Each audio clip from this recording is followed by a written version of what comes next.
Hi friends, it's Dominique of the Nourishing Mystic. I know a lot of people who say that they can't meditate, so I took down some notes on tips that might help and thought I'd do a video about it. So the first thing I wanted to cover is really the intent behind meditation. So many of the times when someone says I can't meditate, it's because they're thinking that meditation means you just have a clear mind. You've just cleared your mind and you're sitting there for 20 minutes with a clear mind, and if you do that enough times, you become enlightened. But really what happens is when we sit here and we try to clear our mind, we immediately from the monkey mind start having all of these random thoughts just come on, and they're nonstop. And so people experience that and they say, oh, well, looks like I can't meditate. So we have to reframe our intention around meditation and first define what is meditation for us and what are we hoping to get out of it. So for me, I like to think of meditation as a self-care practice, as a recharging time. So I typically meditate every morning, and that's me charging up my energy for the day and putting myself in a space to face the day and trying to be my best self. So I am saying I'm worth 20 minutes of time to myself. I'm worth having this quiet time to invest in myself and my energy. It's time for me to ground and center. It's time for me to check in with my chakras. It's time for me to inhale love and exhale gratitude. It's time for me to connect with my spirit guides and connect with my ancestors. And that time is precious. It's not just, oh, I've got to sit here with a clear mind. It's me setting aside precious time for myself and my spirituality. So if we get rid of the pressure to just have a clear mind the whole time and focus on our intent and why we're doing it, already meditation is going to become easier if you go into it with that mindset and accept that everyone, even the greatest meditation masters, are going to have those thoughts that pop in and pop out, and accept that that's a normal part of the process. The goal is not to just immediately have a clear mind. Actually, a lot of studies show that meditation helps with your emotional regulation, motivation, discipline, because it's the practice of being able to observe those thoughts as they go by and repeatedly shift them. So every time a thought comes and we shift back to our focal point, we're actually strengthening our discipline. We're helping regulate our emotions, and there's a lot of research done on how meditation helps from that mental aspect, but I still like to focus my intent on the spiritual aspect. I just want, if anyone's feeling any sort of burden or guilt because they always are having those repeated thoughts, just know that that's natural, that's a-okay, that's part of the process. So accept those thoughts that come by and just let them go. Don't linger on them, don't beat yourself up, and don't think that you can't meditate just because that happens. That happens to everyone. The next thing that might help is to change your surroundings. So some people, silence is perfect. That's what they like. That's what I like. So if you have a lot of noise going on in your background, maybe you want to try to find a better time or place where it's silent. Or maybe it's the opposite. Maybe you need music or a soundscape, a track of nature sounds or binaural beats, and that will help to put you in a meditative space. And then for some people, the setting of just sitting down is actually counterintuitive for them in their meditation process and their spiritual practice. Maybe they've got so much energy that they just find it too difficult to sit still for that period of time. And that's okay. It's okay to do a walking meditation, or even a dancing meditation where you're just free flowing, dancing to whatever beat, and meditating that way. So you may just need a change in surroundings. If you're finding the whole sitting stock still for 20 minutes in silence doesn't work, change it up. Another tip is to have a set ritual around meditation. So the incense, lighting candles, maybe having a particular time of day. What all of these things do is they help trigger the mind to get into the pattern and habit of coming into your meditative space.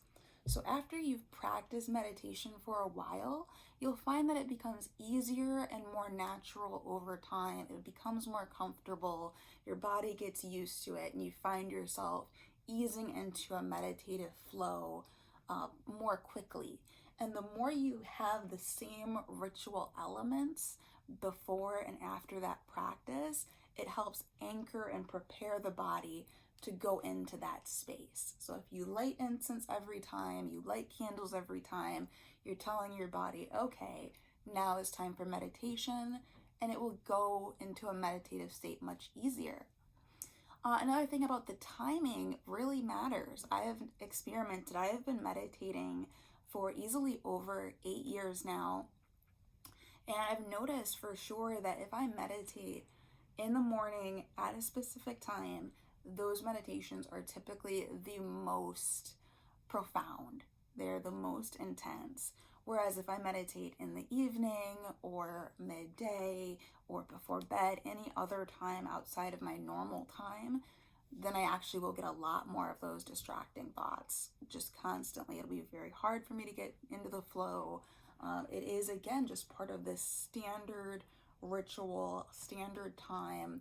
Once you find that time that works for you, it's best to try to stick to it as much as possible. Other times are fine, but just know that if you're getting a lot more thoughts coming up, you find it a lot more difficult to focus on your meditation, it could be because you're doing a different time of day, or you're doing it at a time of day that doesn't work for you. So if you do it in the morning and you just really either fall back asleep or you can't get into it in the morning, maybe try at night. If you're more of a night person, you've been meditating at night and you find that you can't turn off the thoughts as easily, try a different time of day. And when you find a time of day that works, really try to stick with it and stick with a set ritual around that time. Similarly, what I like to do to anchor the practice is have a hand motion, or we could call it a mudra. For me, I tie up my hands like this, and I pull them down and open them apart. So, and I kind of do like that. And so every time I do this motion, I'm telling my body, hey, it's time to get into meditative space. And again, it's a lot easier. So I do that before every single meditation. So whatever it is, whatever kind of hand movement you want to do, give yourself thumbs up, whatever kind of hand gesture, do the same one every single time. The same one in the same place, exactly the same way every time. And you'll find, again, your meditations will flow much better. The more you practice it, your body is going to start remembering, like, oh, this is what we do. This is our meditation time. Let me just ground right into that space. Another thing that could help for some people is to use a focusing crystal or stone. It doesn't have to actually be a crystal. It could be any kind of stone that's usually grounding.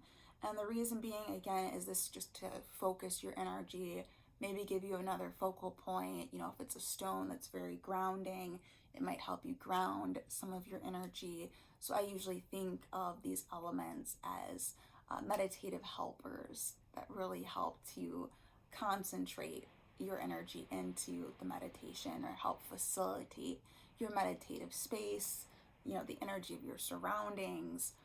If there's something that you find an affinity with, be sure to include that as a part of your ritual and a part of your space.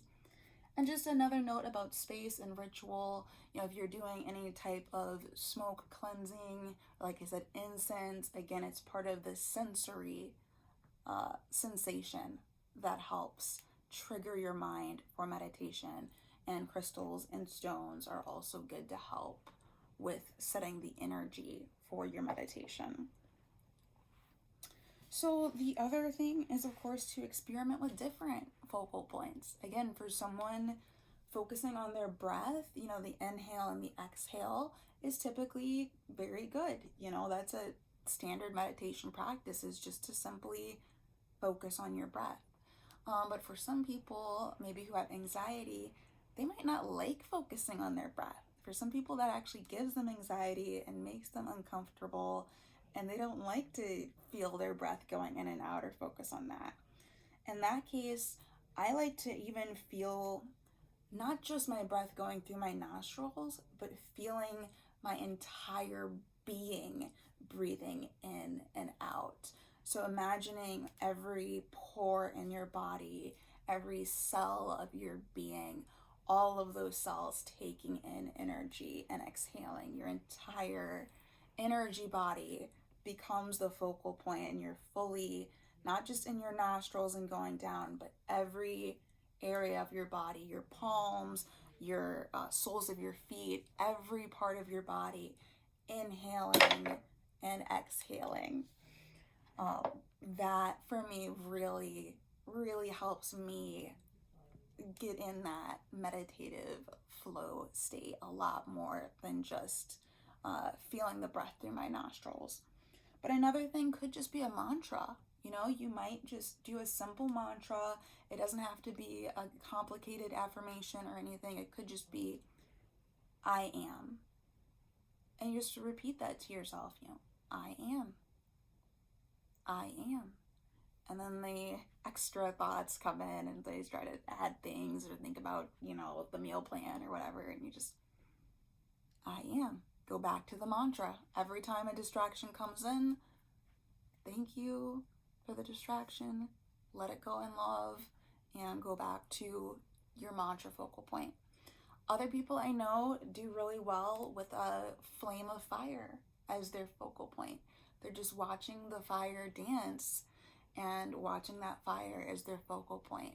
So really, it can be anything that speaks to you, anything that attracts you. Again, it could be a crystal, it could be a glass of water, a water dish that you just look into, or a fire dish that you look into. It could be a nature scene, something like that. Or it could be a space that you imagine in your mind.